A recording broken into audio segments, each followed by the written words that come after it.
I'm currently 11 weeks out from my second natural bodybuilding competition, and this is everything I'm doing to get as shredded as I possibly can so I can come in lean like I'm about to die so I can win.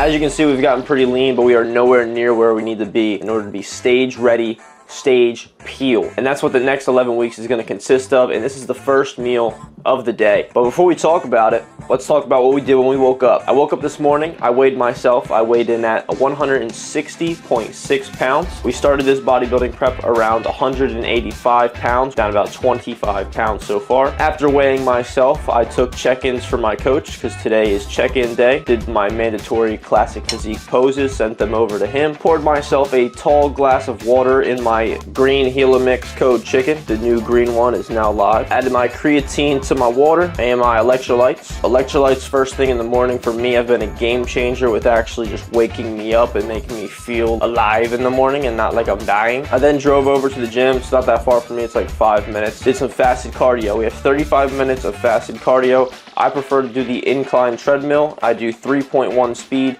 and 7 incline. People like the Stairmaster. If you like the Stairmaster, do the Stairmaster, but for me, it tears my quads apart and it does not feel good on my legs. But after that, drove home, made this meal, and here we are. And in this meal, we have 220 grams of egg whites that I made in the pan, put them in the bowl, made 15 grams of oatmeal in the microwave, and then I mixed them together. Sounds very weird, but it tastes really good. 140 grams of strawberries in there as well, 10 grams of peanut butter, about 30 grams of sugar-free syrup that I measure just so it's consistent. It's not a lot of calories at all, but I figured I'd tell you. Cinnamon and Splenda as well, also like 0 calories. And you have this concoction. It's really good to me, and that's what matters. It looks like dog food or like some dookie, you know, I don't give a shit.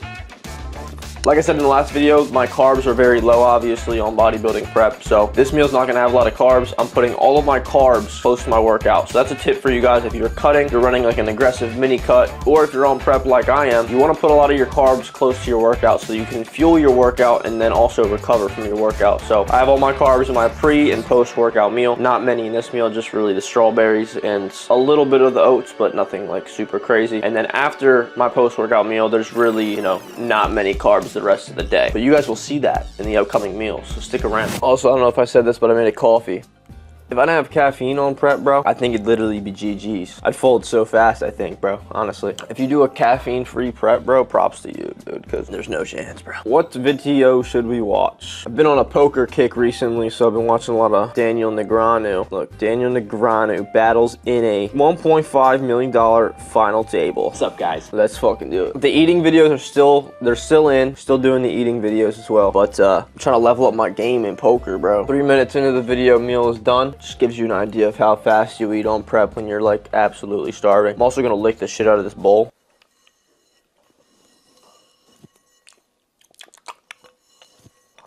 Meal number one. As I was saying, very addicted to caffeine. This is second caffeine of the day. We're having an energy drink before we hop on the treadmill to get some steps on the walking pad and get some editing done. I haven't had this one yet, and I do work with Gorilla, but I try to be very unbiased, okay? I'm going to film a review for my Instagram story because the people on Instagram love my energy drink reviews. So if I'm facing that way, it's because I'm talking to the phone. And we have a new one I have not had yet here, and I'll be honest, the sour watermelon and the sour green apple warheads I thought were absolutely atrocious. So keep that in mind going into this one. Sour black cherry. I don't like sour shit, bro, but okay, that one's actually good. It's actually good. For me, the sourness is a turn off, okay? I don't like the super sourness. Like black cherry by itself would have been better in my opinion, but it's definitely not as like overpowering as the watermelon and the green apple, bro. So 7.2, it's not bad. It's pretty good. Wouldn't get it again. That's like the main factor to determine whether the drink's actually like really good or not, is if I would actually get it again. And I probably wouldn't get this again. If you like sour shit, get it. Probably good. Probably good if you like sour shit. I'm not trying to drink an energy drink and feel like I'm fucking eating sour candy. You know what I mean? Like it's just very like, the warheads to me is just like I don't like it. I'll share with you guys my #1 energy drink right now. And it is from Gorilla, so you're gonna be like, oh, you're a sellout.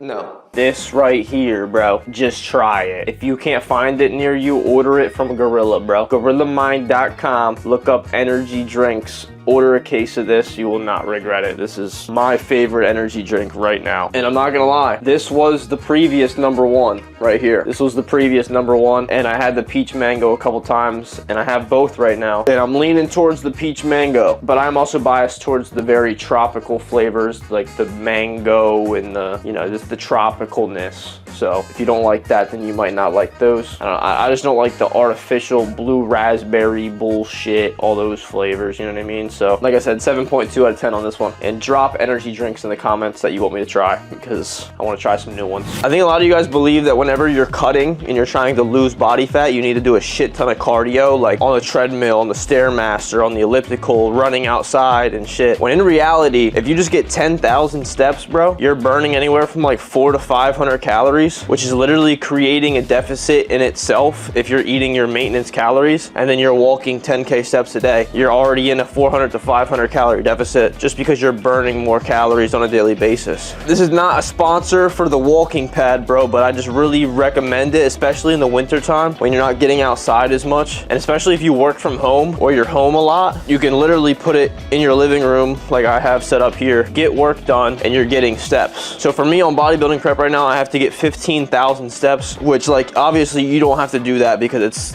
a little extreme. 10,000 is a good starting point for a lot of people, and then if you want to increase it from there, you can. But just keep that in mind whenever you're going into a cut, especially summer's coming around the corner, so a lot of you guys are going to start decreasing your calories here. You don't have to do a shit ton of cardio. You shouldn't be on the treadmill for like an hour doing the fucking incline treadmill. You can get 10 to 15,000 steps easily by just moving more, going for walks outside after your meals, getting a walking pad. Like I said, for me, it's very convenient because I can get work done. I can't really get work done if I walk outside unless it's on my phone. I have to edit a lot of videos and shit, so I'm here editing videos, getting steps. But don't think that just because you're getting 10,000 steps means that you can just eat whatever you want. That's obviously not the case. You want to track your calories, obviously, making sure you're still eating in a deficit with your food, but then you're just expanding that deficit with the 10,000 steps a day because you're burning more calories. Just try to get outside as much as you can. Go for walks after your meals, digestion walks, things like that. Get your 10,000 steps. Gonna burn a lot more calories. Got some work done, got some videos edited up. We are around 4,000 or 5,000. Yeah, 5,000 steps, and it's 11:30 a.m. It's a pretty good start to the day, and like I said, we gotta get 15K. We'll get more when we head over to the gym, but it's time for the pre-workout meal, meal number 2.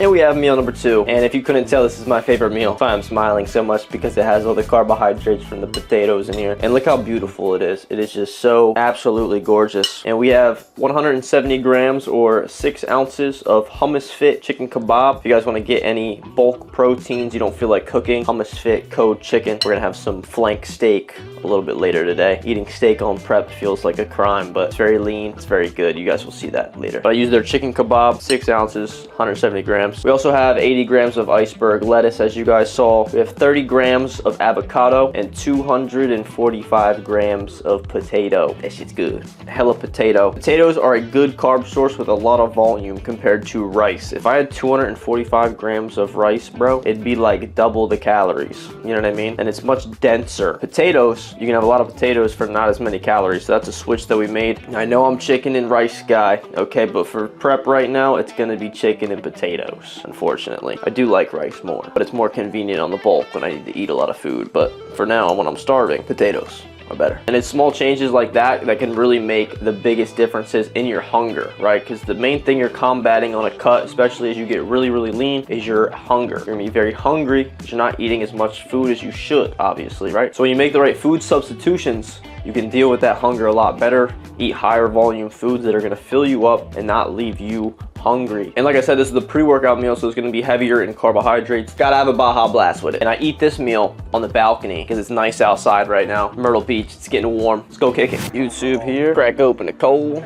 Shit hits so different, bro. Now, me personally, I do eat pretty fast, but I do recommend eating slower, as, you know, your body's not even gonna know that you're full yet if you're eating your meals in 2 minutes like I am. You know what I mean? It's like your body doesn't even have time to like detect the fact that you just ate food, because it's all just going all fucking at once, you know what I mean? So try to eat slower if you can. Something that I do is I use a small spoon and not a big spoon, because if you're using a big ass spoon, you're getting big ass bites, you know what I mean? But if you use a little spoon, you're getting little tinier bites, so you're almost forced to eat it slower. I'm using a fork right now, a little fork, and a lot of times most of the stuff falls off the fork, so it, you know, takes me more time to eat. And let me check the UV right now, because I think I'm gonna go tan if it's high enough. Yeah, we're getting up to about a 7 UV in the next like 30 minutes, which could be optimal. So I'm gonna go lay outside. One thing that I did not lock in on last summer was getting a good tan. And this summer, I'm treating my tanning sessions like gym sessions, bro. Like, I gotta do it. Like, it's something I gotta have in the routine. And meal 2 is complete. I'm gonna wait about 30 minutes or so. The gym I'm gonna go to is about 30 minutes away, so I'm gonna tan for 30 minutes and then get ready and leave for the gym. Highly recommend you guys digest for a little bit before you go right to the gym. Don't eat your meal, go right to the gym and start training right away. You need to digest.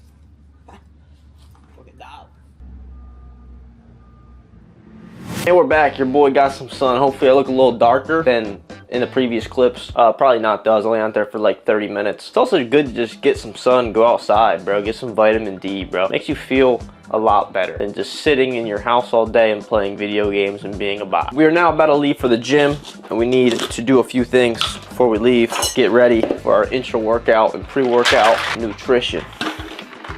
Chugging a shit ton of water, so I'm hydrated. For our intra-workout nutrition of choice, we have EAAs. I said this in the last video, I'll say it again. Get EAAs, do not get BCAAs. BCAAs are branched chain amino acids, which means you're only getting the branched chain ones when there's 9 essential amino acids that you need that you're not getting in the branched chain amino acids supplementation. So if you're gonna buy amino acids, get the essential amino acids. You will get all 9. I get mine from Gorilla Mind. You guys probably figured that. Code chicken. Everything I use is from Gorilla. So if you guys want some quality supplementation, go to gorillamind.com and use code chicken. Save you some money on EAAs in the green Helamix that is now live, by the way, by the time this video goes up. Code chicken on Helamix as well. Code chicken on everything. If there's something you're buying, just try to use code chicken at checkout. It's probably there. You know what I mean? It's just such a sellout. And for the pre-workout nutrition, we have an energy drink. 200 milligrams caffeine. We had a coffee, we had an energy drink this morning, we had a diet soda, and now this. So we're looking at probably 500 milligrams. But this is the last of the caffeine of the day, and I need it for my workout because I want to have a good ass workout, I want to have a lot of energy. So if 500 milligrams of caffeine is going to make me do that, then I will be good. I personally have a very high caffeine tolerance as well, so I can have a lot and not like start tweaking out and shit, and I can get to bed just fine and things like that. But I do cut it off around, 1 p.m.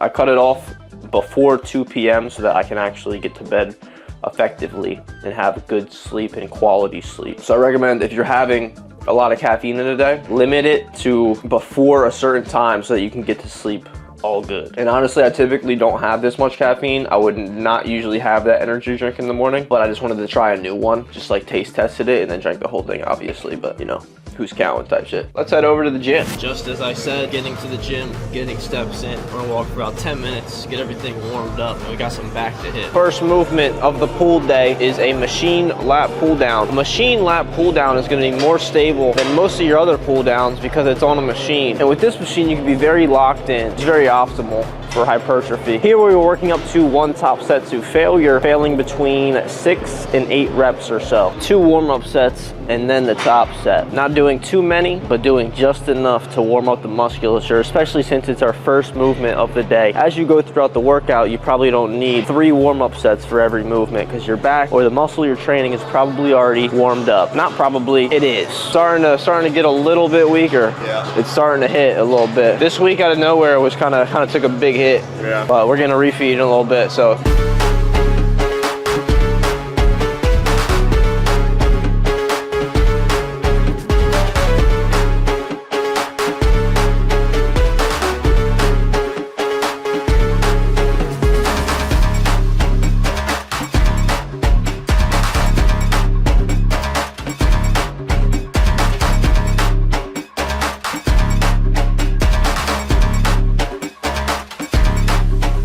I feel like once it gets difficult, sometimes I'll look back at the footage and I might not feel like I'm doing it in the moment, but I'll hit this, you know what I mean? And I'll come a lot lower, and I know I'm trying to stay up here, you know what I mean? That's why you record your sets, guys. If you record your sets, you know, you look back at your form and you can make minor tweaks and adjustments based on your footage. So typically we have one top set to failure here, and we have a rear delt movement a little later in the workout, but instead we are going to substitute that one, put it towards this one, and do 2 top sets to failure or upper back here on the upper back biased row ski on the cable. And this is the first one.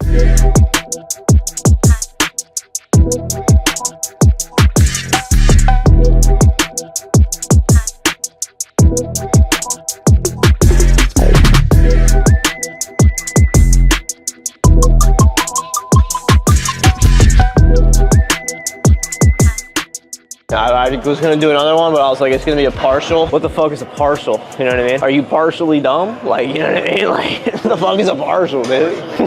By the way, guys, this is like Mr. Optimal Jr. here. He's very intelligent, so he's gonna run a yapathon real quick. I'm a fucking baboon. The thing about partials is there's like a lot of debate going on about them, right? How they cause extra fatigue and if they're worth it or not. Brian Jewers, if you guys know who that is, he actually went over a muscle activation study that showed that you don't actually necessarily need to bring your elbows past the parallel point of your body to activate the upper back and mid back, so like lower traps and mid back. He showed that they were actually just as active before the point where your elbow passed parallel, where previously we thought that you had to go past parallel to activate them. So all that to say, partials might be a little bit more valuable on upper back rows compared to something like a heavy compound like a Smith machine squat, or like a barbell reverse hip hinge. Like those super heavy things, obviously you're gonna get less out of partials. But for something like this, there could be an argument. If you're bulky. What about a Kelso shrug? Oh, so like, dude. what if because I think after this next top set, I'm gonna superset with Kelso shrugs. I would do them separately if you're trying to maximize hypertrophy. Supersets. I've actually known that for a while, or not known it, but like subconsciously thought they were not as effective because you're not getting adequate rest, even if it's antagonist muscle groups, you know what I mean? Like when people would do the arm days where they'd superset bis and tris together and shit. Yeah. Just for me personally, I just know if I rested between, I'd be getting better, more out of the movement because I'm not fatigued. Yeah, 100%. So supersets aren't optimal, partials aren't optimal unless it's for upper back. Or small isolations. Yeah, you get it, basically. Do you get it or no? You get it or no? Like.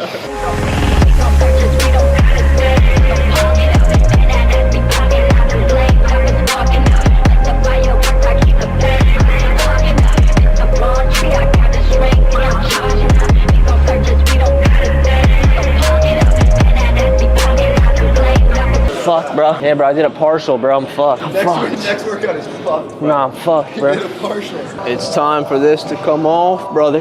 No pump. Probably nothing. Why the fuck my underwear up so damn high, bro? One thing a lot of you guys seem to believe is that you need to change your training up a shit ton when you go into a cut, when you go into a deficit. You don't need to change as much as you probably think on your cut. If you're training optimally on your bulk, it should be the same optimal ass training on your cut. You shouldn't do less weight, more reps because you're cutting and you're toning the muscle. You ain't toning shit. You're gonna tone up and you're gonna be fucking less big because you're training like a bot. I always say, like, change things when they're not working, right? People go into the cut, they don't want to lose strength, so they think they should change something. They haven't lost any strength yet. Changing things doesn't really make sense. I never understood how people have like an entirely different training protocol when they go into a deficit, as if it's like some major life event happening, or everything's the same, bro. The concepts of hypertrophy don't change because you're on a cut and you're eating a little bit less food. So if you're making gains on the bulk and you're getting stronger and you're getting bigger, take that same energy into the cut.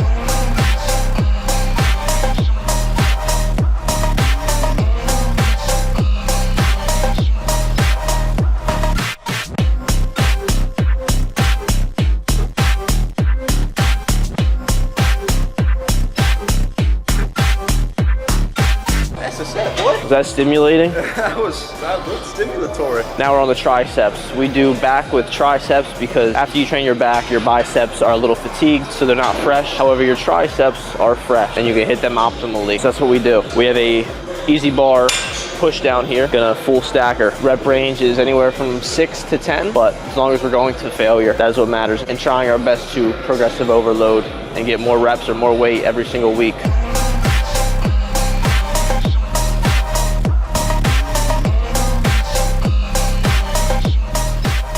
It's a little heavier than usual there, only got 5. But that's gonna happen because we are getting stage lean, bro. So I'm not gonna keep all the strength, but I'm gonna try to keep as much as I can. I'm definitely coping. Sorry. We're gonna stay right here for the next and final movement of the workout, also for the triceps, but it's gonna be an overhead double Johnny extendo. We're not pushing down, we're pushing up. Also not doing any warm-ups on this movement because my triceps are already warmed up. That's something that you can implement into your training. You don't need to do warm-ups at the end of your workout, okay? As the workout goes on, you can do less and less and less warm-ups until eventually you're not really doing any, and if you are, you're only doing 1, and it's very brief, very light, and then you're going right into your top set.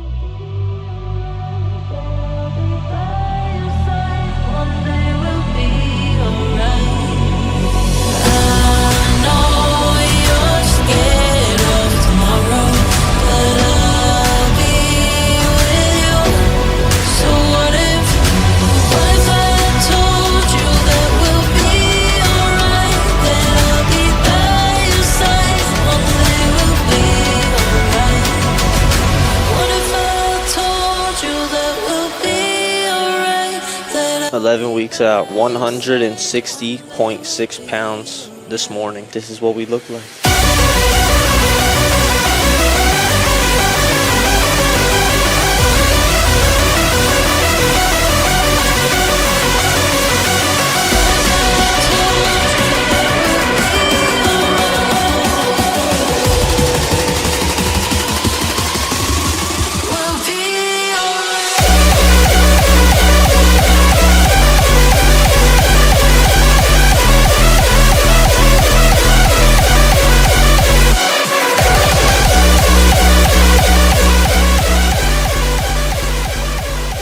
We are on our way home from the gym here. Workout was pretty good. Ended up training with my boy Garrett. Got a good back workout in. Good session. Did some posing. We look pretty decent right now. We're starting to lose the body fat that we need to lose. We're getting lean. Is this dude really gonna block that? Holy shit. Dude, people cannot drive. It is insane how some of these people have licenses, bro. But like I was saying, I ended up helping my boy pose for a little bit. So I ended up being in the gym for a little too long. I wanted to get more steps on the treadmill post-workout, because as y'all know, I gotta get 15,000 steps, which is quite a lot. Kind of behind. I don't even think I'm at 10K yet, so we're gonna have to do some makeup steps. Just wanted to give you guys some more valuable information for your cut, because I know a lot of you guys are cutting for the summer, trying to get shredded. There is no anabolic window, bro. So it's like, yeah, I'm trying to rush to get out of the gym because I need to get home and eat my next meal, but I'm not like stressing if I can't have protein within 30 minutes of training. You know what I mean? I'm not like shitting my pants. A lot of you guys seem to believe that you need protein within the first 30 minutes post-workout or else you're gonna lose your gains. That shit is not real. And we've arrived home from the gym. I am starving. Let's get to whipping it up for meal number 3, post-workout meal. This cutoff is live if it's not sold out already. I just think this thing is so gorgeous. It is probably top 5 favorite items that Young LA has ever dropped, to be honest. Young LA code chicken. If you guys want to grab anything from Young LA, I'd appreciate it. Woo!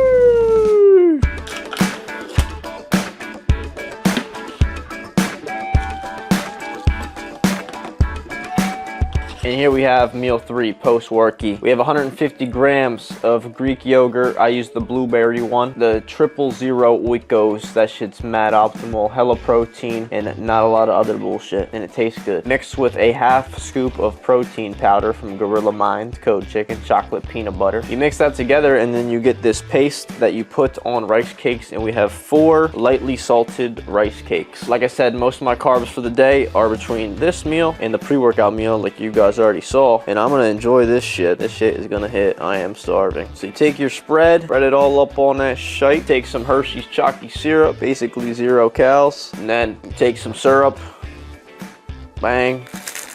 That shit's gas. Now I'm gonna sit and enjoy this and be an iPad kid, as you guys probably guessed here. Meal 3 deleted. And like I said earlier, we are very behind on steps. I am at like 9,000, not even 10,000. And we need to get to 15K. So we're gonna get some steps, shower up, and eat the next meal later.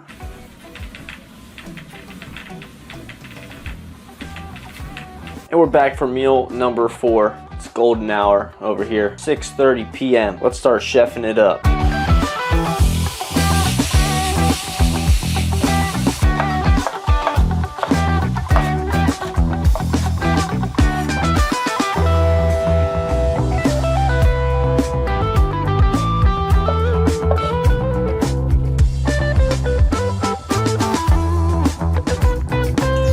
here is meal number 4. We have 6 ounces or around 170 grams of hummus fit flank steak. Once again, if you need proteins in bulk or even rice in bulk, they have sweet potatoes as well. Hummus fit code chicken. They also have pre-made meals if you just want really good tasting meals with good macros. You know, you get a whole meal plan basically sent right to your door. Code chicken. 80 grams of iceberg lettuce, 30 grams of avocado, and there was 80 grams of broccoli in this meal, but I believe the broccoli was bloating me and I didn't enjoy that, so we took the broccoli out. Very little carbohydrates in this meal. Only carbs are really coming from the iceberg lettuce and a little bit in the avocado, I believe. But there ain't no carbs in steak. Just wanted to taste your meals because the steak is obviously pretty gas. Highly recommend. But with this meal, I typically have my supplements, all of my pills, and that begs the question of, are supplements necessary, especially when you are cutting and you're eating a lot less food and you might be deficient in micronutrients? And I would say yes, they are necessary. It just depends what they are, right? You can definitely get, you know, out of hand with the amount of pills you're taking and all the supplements and shit, and just taking shit that you don't need because you're already getting it in your diet. But there are a couple supplements that I recommend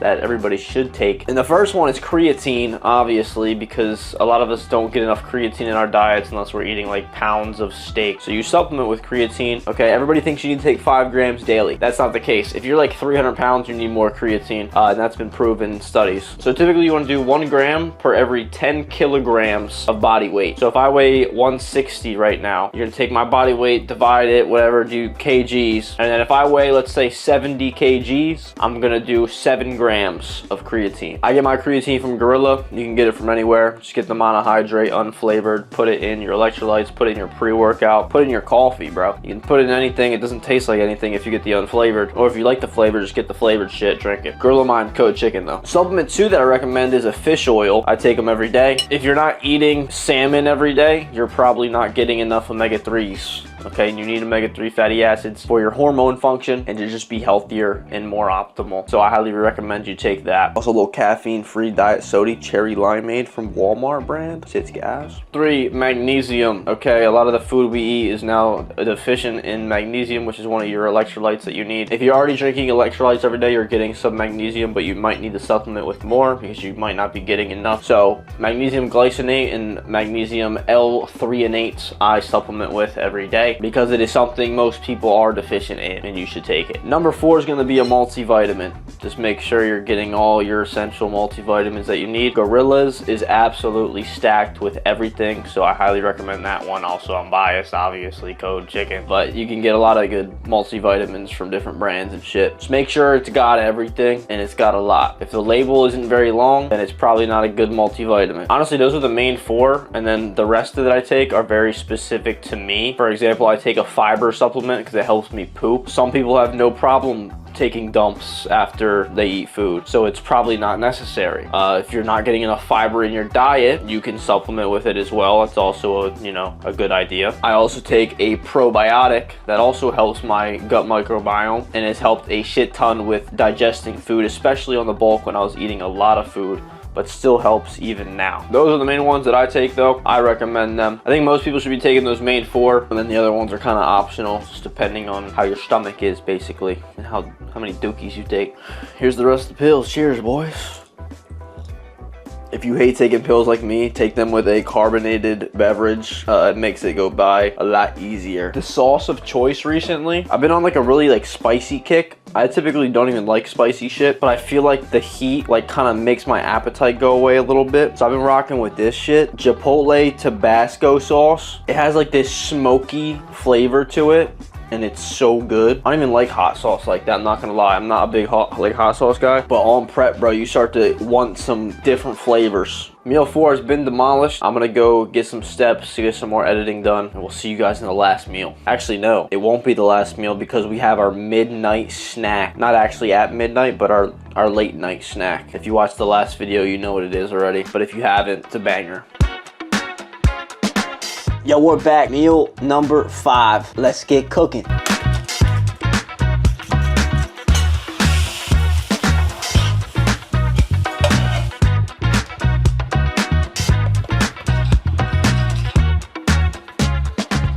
switching up the location for the last meal of the day because I'm about to get on the game, about to run the Twitch stream up. We have 1 whole egg and 80 grams of egg whites with some seasonings on there. 150 grams 000 Greek yogi. Got some sugar-free syrup on there. Weighed it out. Put some cinnamon and Splenda in there too. I've been on a cinnamon kick if you couldn't tell. I put cinnamon in like all the sweet shit that I have and extra Splenda to make it sweeter.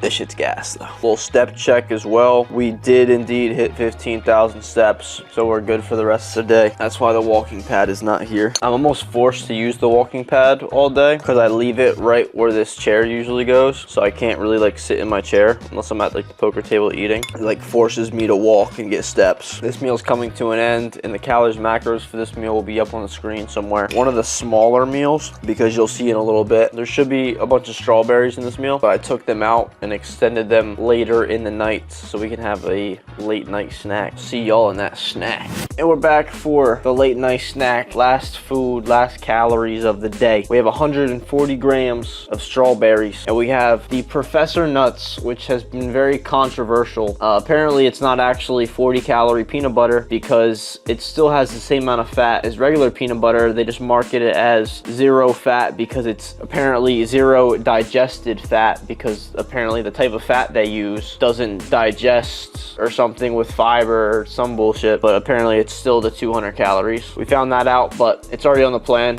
and we're still making progress, so we are going to keep it. So maybe it's not as many calories as we think it is. It's probably more. Something that will probably change closer to prep, obviously, when we think our calories are much lower and they're really higher because of this, but for now it's not like a big deal, obviously. So as y'all know, we grab a little bit. You take a dab of sugar-free chalky syrup and you take a strawberry.